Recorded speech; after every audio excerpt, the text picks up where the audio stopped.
넷째 천사가 그 대접을 해 쏘돔에 해가 권세를 받아 불로 사람들을 태우니 사람들이 크게 태움에 태워진지라.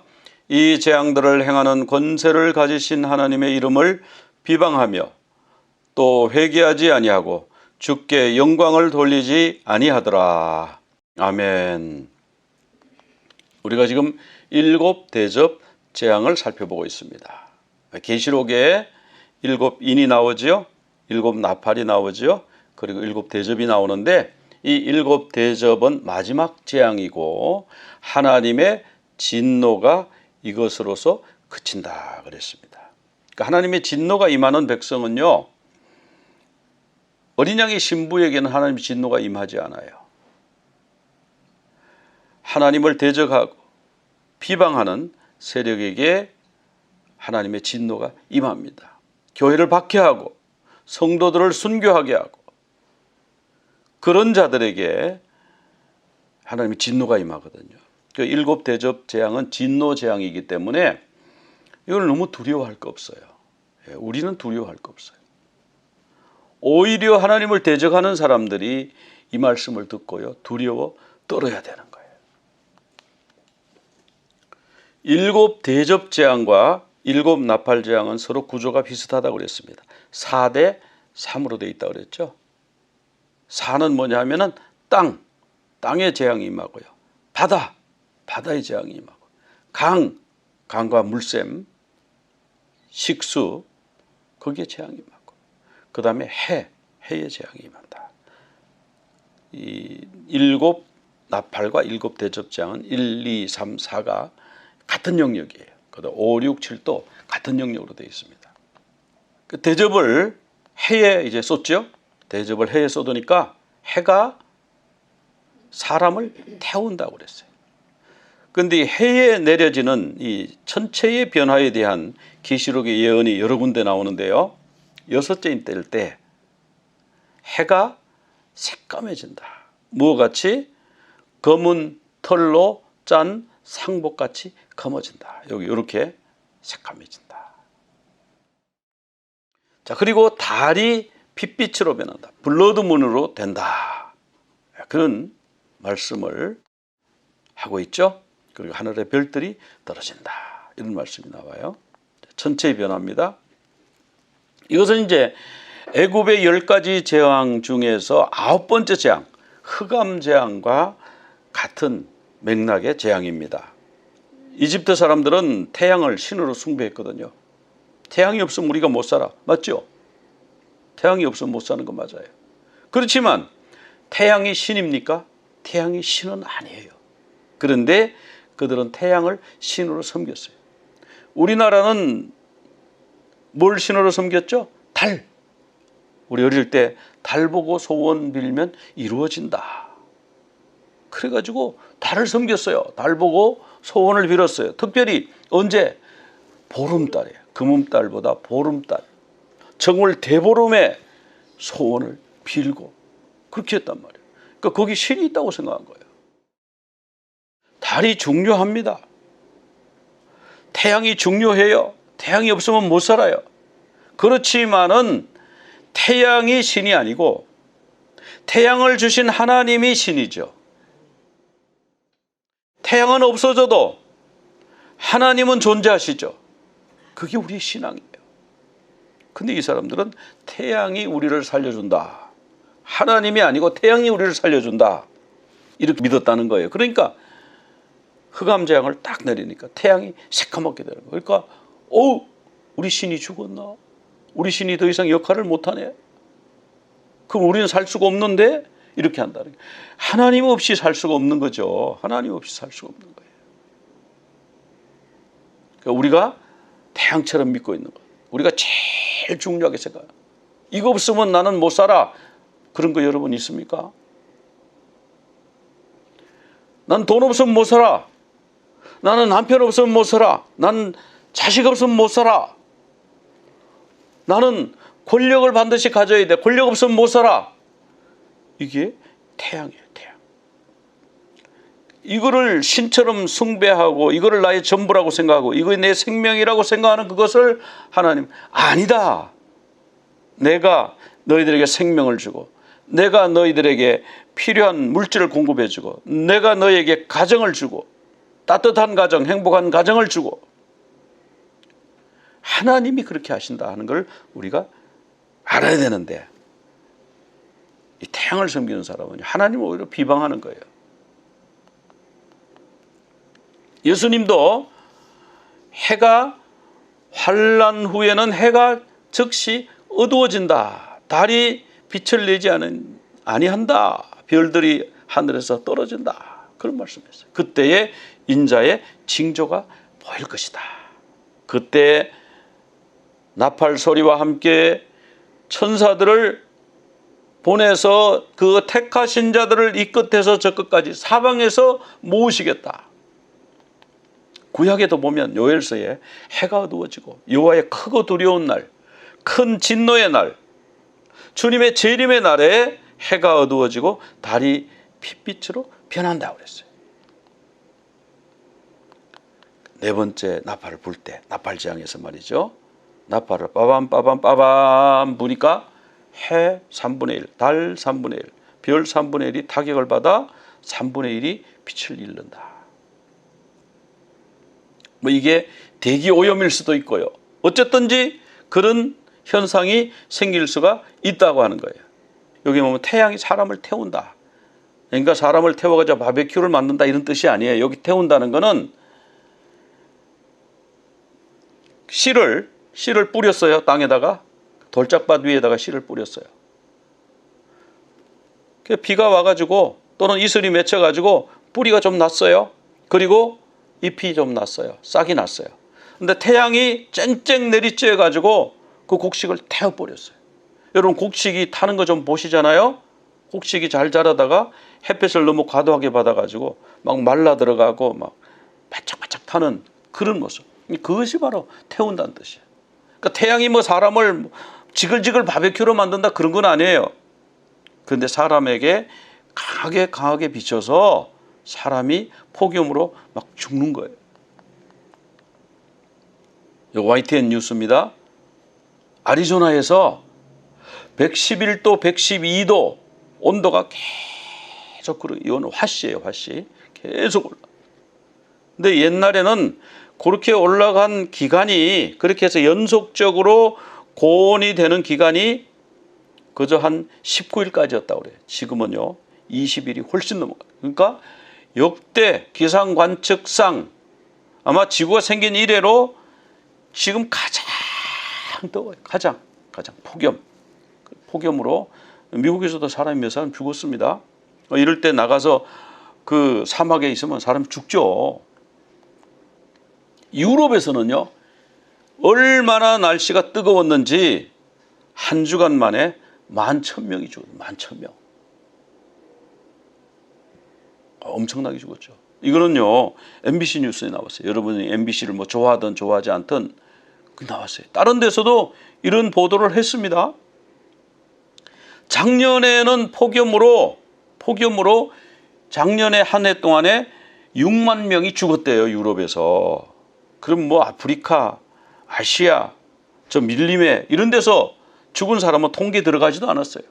유럽에서만 6만 명이 죽었어요. 올해는 한 10만 명쯤 죽을 거다. 그런 얘기가 나와요. 이게 사람을 태운다는 게 바로 이런 거예요. 근데 뭐 이것이 기후변화입니다. 그건 환경재앙이죠. 그게 환경재앙일 수도 있고 기후변화일 수도 있고 태양이 사람을 태우는 결과는 똑같죠? 똑같아요. 폭염이 이란에서는 체감 온도가 67도까지 올라갔대요. 뭐 숨이 막혀서 숨을 쉴 수 있겠습니까? 숨을 들이키면 막 허파가 막 후끈후끈하겠죠. 또 중국에서는 보니까 맨홀 뚜껑이 뜨끈뜨끈하게 달았는데 그 위에다가 팬케이크 재료 이렇게 부으니까요 그게 금방 익더라고요. 팬케이크는 뒤집지 않습니까? 싹 뒤집어서 또 익어요. 그 정도로 지금 뜨거워요. 그래서 막 뜨거워지니까 사람만 태움을 당하는 거 아니라 풀들 같은 것도 태워지고 물기가 없어지고 하니까 산불이 막 세계적으로 생긴 거예요. 우리 미국의 그 캐나다 쪽에 산불이 생겨가지고 뉴욕으로 워싱턴 DC로 심지어는 필라델피아까지 연기가 자욱하게 내려온 적이 있잖아요. 이게 이제 태양이 태운다 그런 뜻이에요. 태양이 태운다. 바비큐 만들고 불고기 만드는 게 아니고 뭐 그렇게 될 수도 있어요.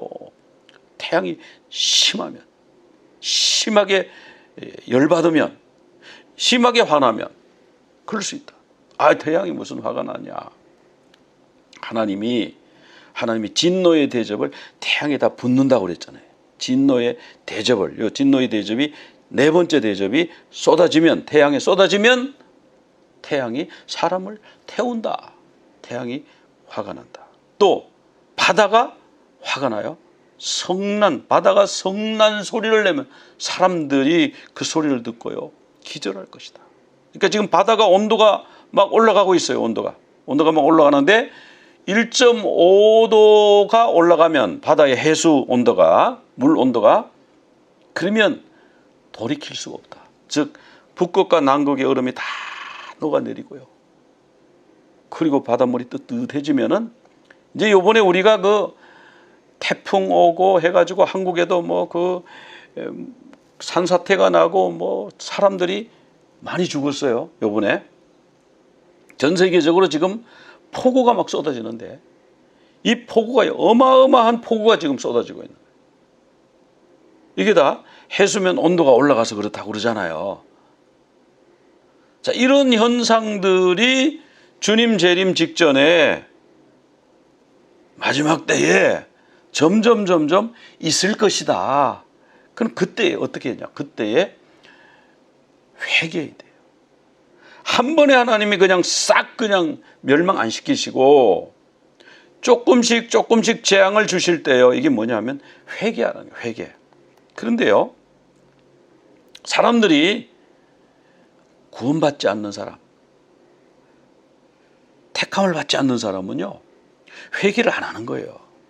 여섯 번째 일을 뗄 때 보니까 막 해가 어두워지고 달이 핏빛으로 변하고 뭐 막 이런 일이 생길 때에 이 사람들이 굴과 산들의 바위 틈에 숨어, 벙커에 숨어가지고 주님 잘못했습니다. 그리고 주님 앞에 나와야 되는데 이 사람들은 뭐라고 하냐면 산이 우리를 덮어다오, 바위가 우리 위에 떨어졌다오, 바위가 우리를 덮어다오. 그래서 보좌에 앉으시니 하나님의 얼굴과 어린 양의 진노에서 우리를 가리워다오. 진노의 큰 날이 왔다. 진노의 큰 날, 큰 환난의 날, 우리 주님 재림의 날. 주님 앞에 나오지 않고 바위야 우리를 덮어다오, 흙아 우리를 덮어다오, 벙커야 우리를 튼튼하게 지켜다오. 회개하지 않더라. 그렇게 나와요.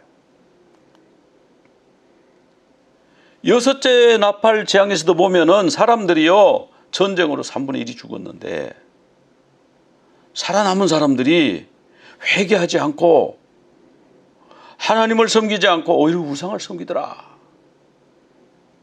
네 번째 대접, 재앙이 내릴 때에 사람들이요 하나님 이름을 회방한다. 하나님 이름을 회방한다. 비방한다. 그리고 회개하지 않는다. 특징이 뭐냐면 회개하지 않는 거예요. 택함 받지 않는 자는 회개하지 않는 거예요. 자, 우리가 교회에 나옵니다. 나와서 주님 한 주간 동안 지은 죄를 용서해 주시고, 또 그뿐만 아니라 우리가 매일 수시로 회개해야 돼요. 그 회개하는 사람은 희망이 있어요. 주의 보혈로 주님이 씻어주세요, 용서해 주세요. 근데 회개는 그냥 자꾸 주님을 비방하는 사람이 있어요. 대적하는 사람이 있어요. 그 어떤 사람들이냐, 짐승과 그 짐승의 우상을 경배하는 자들은요 하나님께 회개하고 나오지 않는 거예요. 돌아오지 않는 거예요. 오히려 진성모독하는 말을 하는 거예요. 하나님을 비방하는 거예요. 하나님을 대적하는 거예요. 성도들과 싸우는 거예요. 교회를 박해하고 교회를 막 비난하고. 우리 언론이 말이에요, 세계적으로 다 그랬겠지만 한국의 언론이 얼마나 코로나 때 교회를 비방했습니까? 여러분 그거 다 잊어버리셨습니까? 거의 용서는 하되 잊지는 말자. 이런 말이 있잖아요. 잊어버리면요, 우리 희망이 없어요. 그러면 다음에 똑같은 일을 또 당해요. 아, 그때 그런 일이 있었지. 우리가 준비해야지. 그래야죠. 근데 교회를 무지무지하게 비방했어요. 교회가 코로나 퍼뜨리는 원흉이라고 그랬어요. 학원에서 코로나가 생겼는데, 교회에서 2km 떨어진 데서 코로나가 생겼는데, 교회 근처에서 생겼다고 그래요. 교회 근처에서. 교회 옆에서 생겼다고 그래요. 왜? 교회가 코로나 퍼뜨린다. 요거 말하고 싶어서 그렇게 하지 않았어요? 아닙니까? 맞죠? 맞아요. 교회 못 모이게 했죠? 19명까지만 모여라. 그래, 뭐 가가지고 뭐 대통령한테 가가지고 100명 모이게 해 주십시오. 그리고 그거 좋다. 100명. 그거 좋다고 그러지 않으셨어요? 11명만 모이라. 아니, 모이지 마라. 우리 미국 캘리포니아는 모이지 마라. 그랬어요. 미국에서 그게 가능한 얘기입니까? 교회를 박해하는 거죠. 교회를 박해하는 거예요. 여러분, 아무리 어려운 일이 와도 앞으로 더 큰 어려움이 온다고 성경이 나오고, 학자들도, 과학자들도 더 큰 질병이 온다고 그래요. 더 큰 팬데믹이 온다고 그래요. 막을 수 없다고 그래요. 그때 그러면 우리가 또 그대로 당할 거냐? 우리가 대책을 세워야죠. 그러니까 짐승과 그 우상을 추종하는 사람들은, 그 사람들은 하나님을 비방하고 성도들을 박해하는 거예요. 박해하는 거예요. 그게 그 특징이에요. 근데 우리는 회개합니다. 하나님 앞에 회개하고 돌아오니까.